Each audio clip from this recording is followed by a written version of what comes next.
Chromosomes. Little strands of nucleic acids and proteins are the fundamental genetic instructions that tell us who we are at birth. Most people are born with 46 chromosomes, but each year in the United States, about 6,000 people are born with an extra chromosome, making them a person with Down syndrome. If you've ever encountered someone with Down syndrome, you know that they are some of the kindest, most joyful people you will ever meet. They truly have something extra. My name is Lisa Nichols, and I have spent the last 24 years as both the CEO of Technology Partners and as the mother to Allie.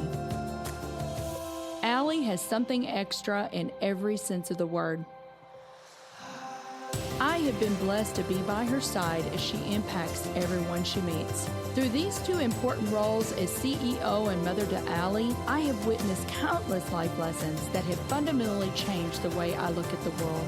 While you may not have an extra chromosome, every leader has something extra that defines who you are. Join me as I explore the something extra in leaders from all walks of life and discover how that difference in each of them has made a difference in their companies, their families, their communities, and in themselves.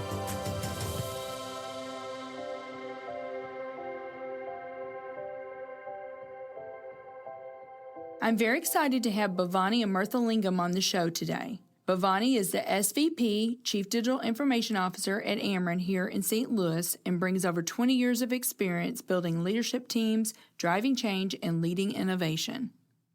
Bhavani, I am so excited to have you on the show today. I remember the first time I met you, we were sitting in your office, and I loved your story, and I said, you have to come be on the podcast.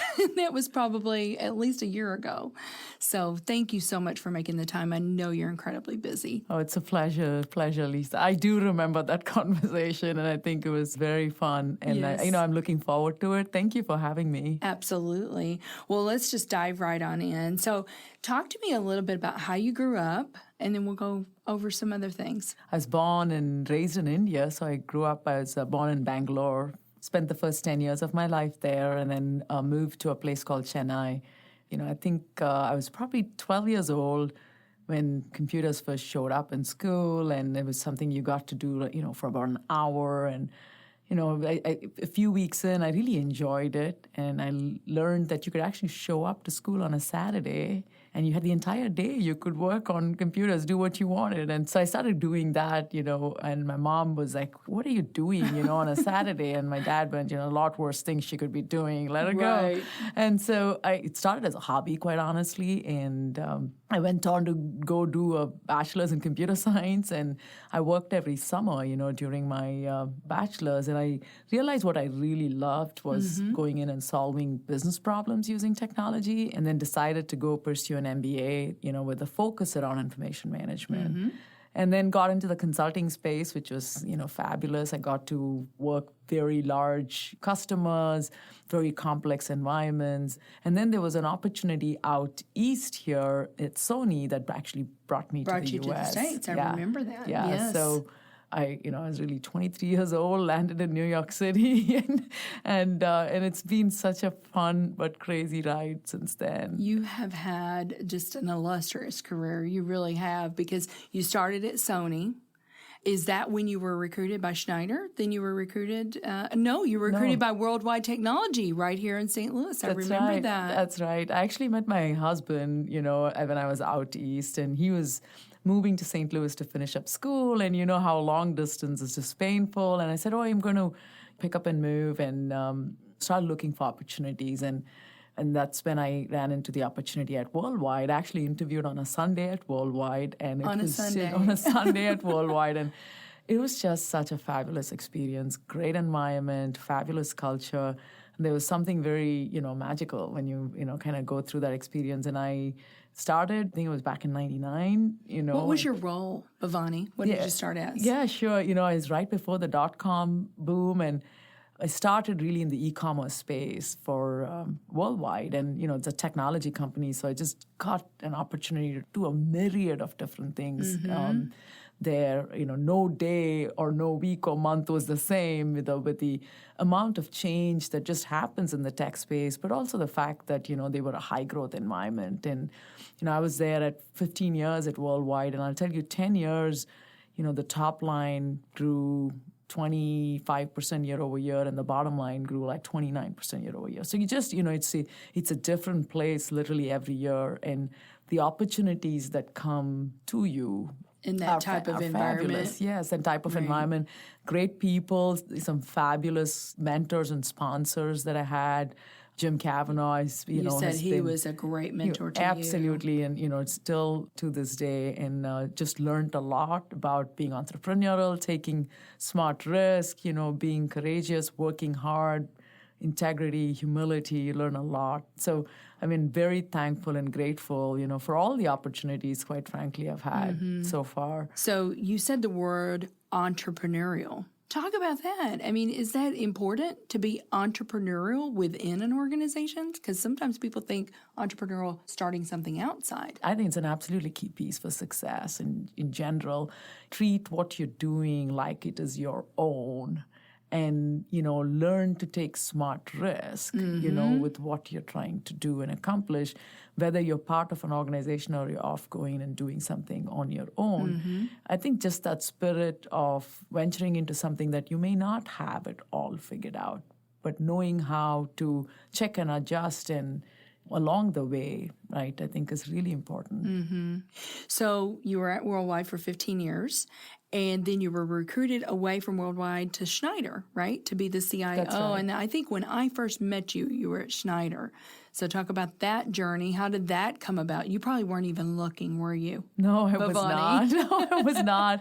And the interesting part was, I think when Schneider reached out, Worldwide, we worked with APC as a partner, and I didn't even think about APC as being Schneider, but it's one of the Schneider companies. And, they're a $30 billion, 100 countries, large global organization. And when they reached out, it was a neat opportunity. It was a right point of time in my life and career in terms of being able to just get on the road. It was a lot of travel with the nature of the opportunity in the North American perimeter, but also just globally.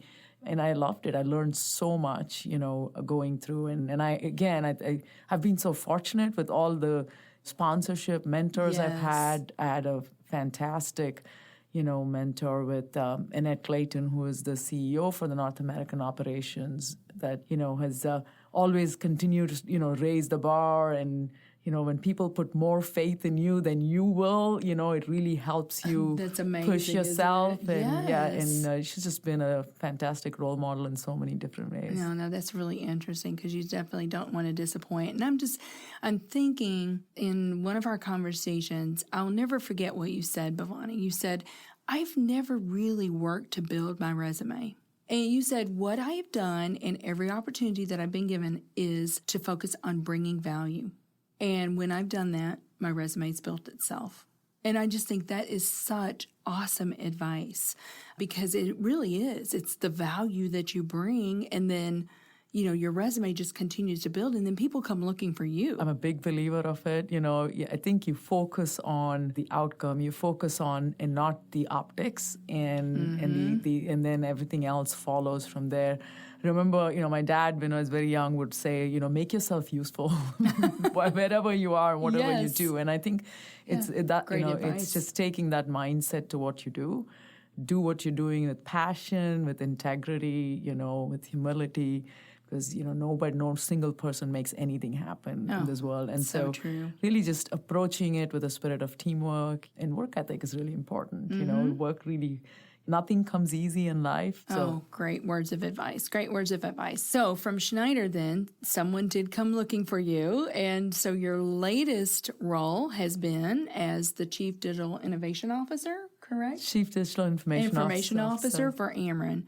You've been there for about 18 months. And I know that you have done a lot since you've been there. But can you just talk about like your first 90 days. I mean, say there's a leader out there right now and they are looking at possibly that next step for them. What are the things that you're trying to do besides just get your arms around that particular organization? Sure. I think you learn through different experiences in your career. And when I look back at my Schneider and my worldwide experiences, the thing I learned at worldwide was insane focus on the customer, right? Just customer centricity and focusing on the customer. And then you shift it with Schneider, one of the things I learned was if you're trying to go in and optimize, transform a certain function or a certain area or a certain product, go see where the work is actually being done, right? And I think that was, in a role that I had there, that was so important to be able to drive the change and transformation. At Worldwide, it was a lot of create and innovate and learned a lot doing that and being entrepreneurial. And Schneider was a lot about driving change and transformation at scale. And I felt like here I had the opportunity at Ameren to bring the tech spirit and, the change and transformation that I was engaged with at Schneider in the energy space, into Ameren. And so one of the things that, in my 90 days was, go engage with the different functions and segments, understand how things are done. I went and did some ride-alongs with the electric and gas. Did you? Okay, in the field great. as Go into where the work is being done. Correct, right? by the field co-workers. So you actually understand the type of systems they're using, what they have to go through.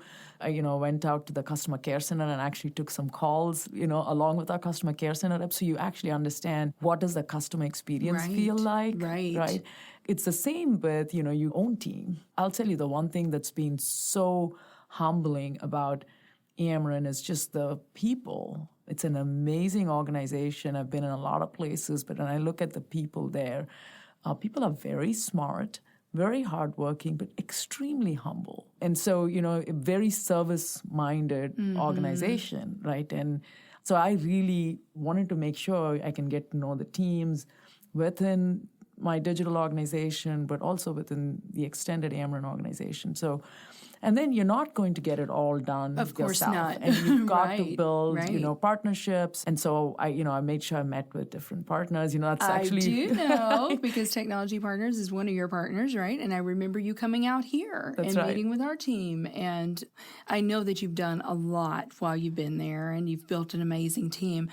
What's something that you're most proud of in this 18 months that you've done now at Ameren? Well, I think if I think about the changes that we're putting in place, I go back to like transforming customer experiences. Yes. Right. And at the end of the day, we're here to protect the critical infrastructure Yes. and provide Excellent safe, service. secure, reliable power to our customers. And so I think about what is the customer experience and customer affordability, right? Making sure we're providing absolutely great product and service at very affordable rates for our customers. So, I'd say from a customer experience standpoint, we've done a variety of things around transforming the web experience for our customers, the mobile experience, looking at key moments of our customer journey, whether it's outage, it's service orders when people are trying to move in and move out, as well as billing and payments. How do you digitize those, and I think about just consumerization of customer expectations.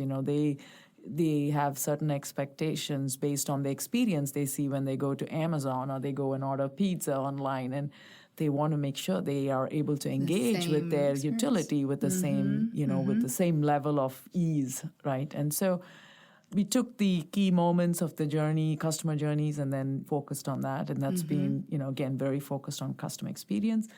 And then, the things that we focus on from a customer affordability perspective is how do we continue to invest in technology for our customers that continue to help keep our rates. We have, one of the lowest rates in the country. How do we continue to keep rates affordable for our customers while we continue to make these investments? Has been a huge focus as well. Well, we're going to take a quick break, and then we'll be back with Bhavani Amirthalingam. Let's face it, the future is mobile. There's a good chance that you are listening to this show right now on your phone. Have you explored how you can move your business mobile too?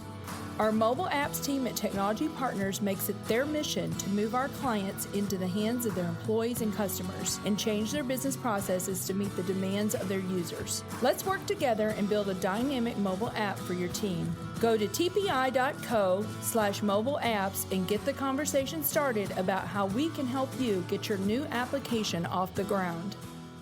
So, Bhavani, you've had an amazing career. As you've said, you've been so blessed.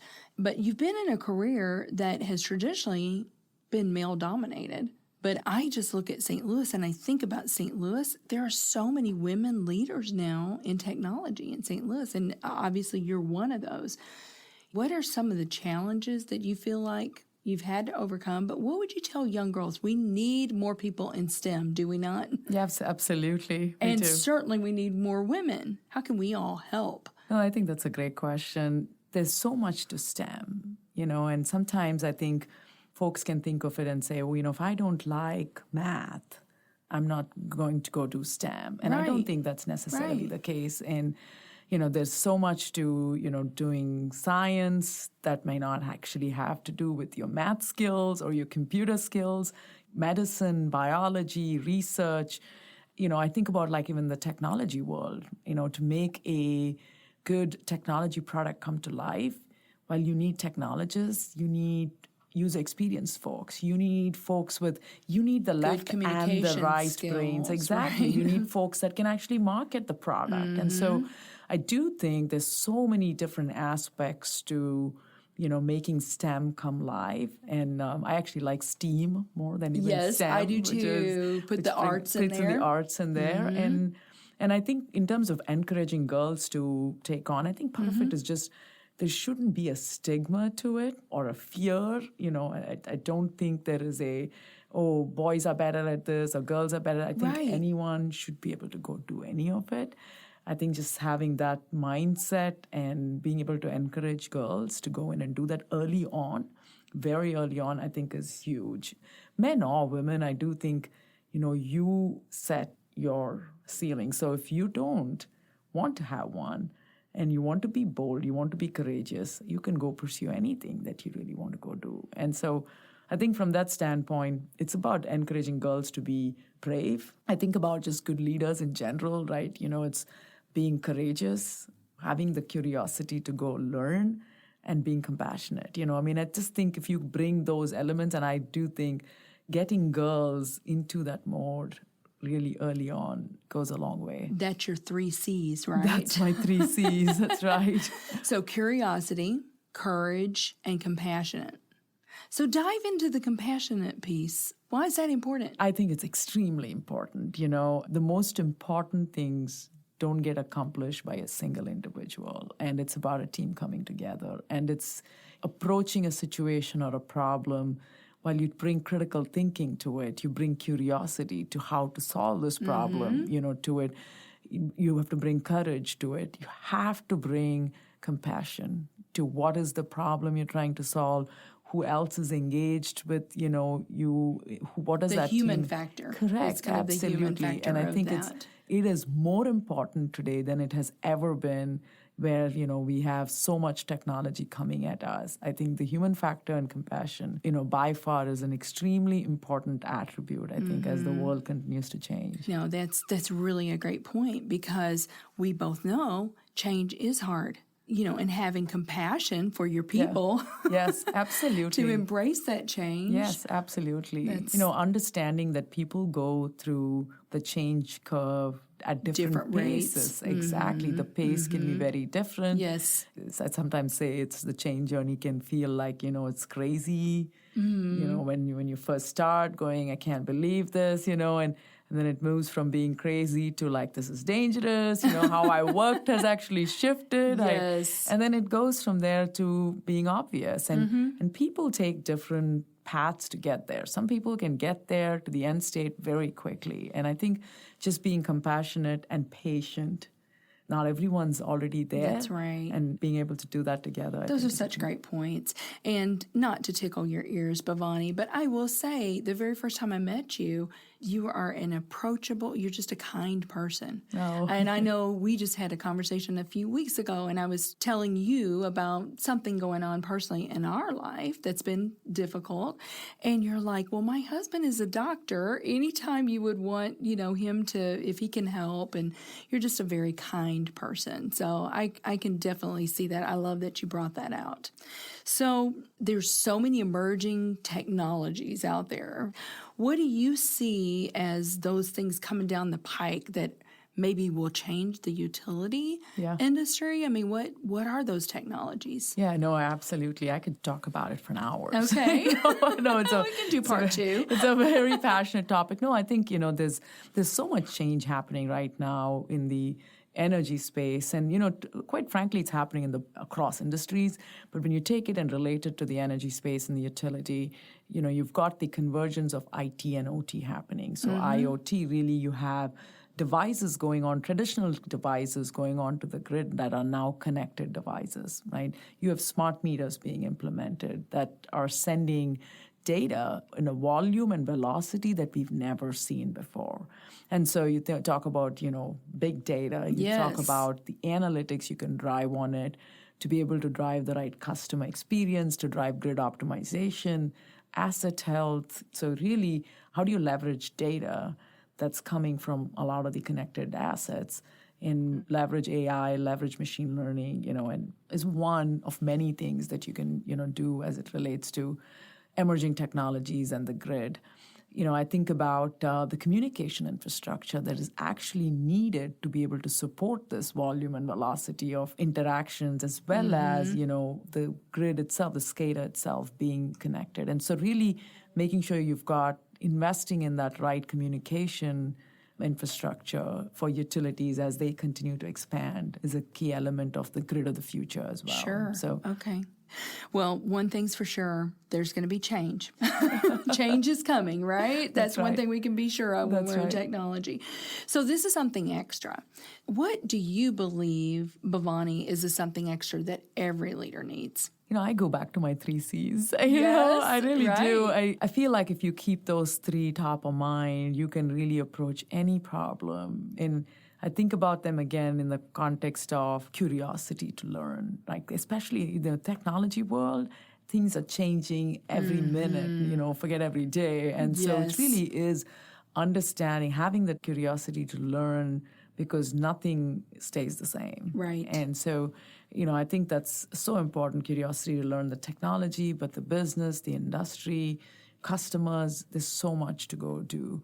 I think the second piece is life comes at you in so many different ways, personally and professionally. And so a lot of times there are very difficult situations that you're in, and you have to have the courage to navigate it, and courage to navigate difficult situations and courage to take on opportunities, both, right? And so, and I think so courage to me is how can you get yourself to be a little uncomfortable, right? Right, comfortable with the uncomfortable. Yeah, so, I that's my second C. And I, already talked a lot about how I feel about compassion. I do think, they go hand in hand. Right. If you approach any tough situation when you're trying to do the right thing, and it can be really difficult. But if you approach it with compassion, I think you can really do it the right way. Well, I couldn't agree with you more, because organizations are made up of humans. That's right. Right? And we need to give each other a little bit more grace and compassion, for sure. So talk to me a little bit. Is there something coming up that you want our listeners to know about? Or, I know you're always looking for great people, right, to join your team. So if you're a technologist out there, Ameren would be a great place, because Bhavani is definitely leading the charge there and is doing a fantastic job. But is there anything that you want our listeners to know about? I think I mentioned this earlier. I am so blessed to be at the organization I am at. It's just a fabulous I've never felt closer to the customer and the community that I live in than today. And, the coworkers at Ameren, the leadership at Ameren, when I think about Warner Baxter, Marty Lyons, Michael Main, just fabulous leaders that humble, smart, and that just transcends throughout the organization. It's a great place to be.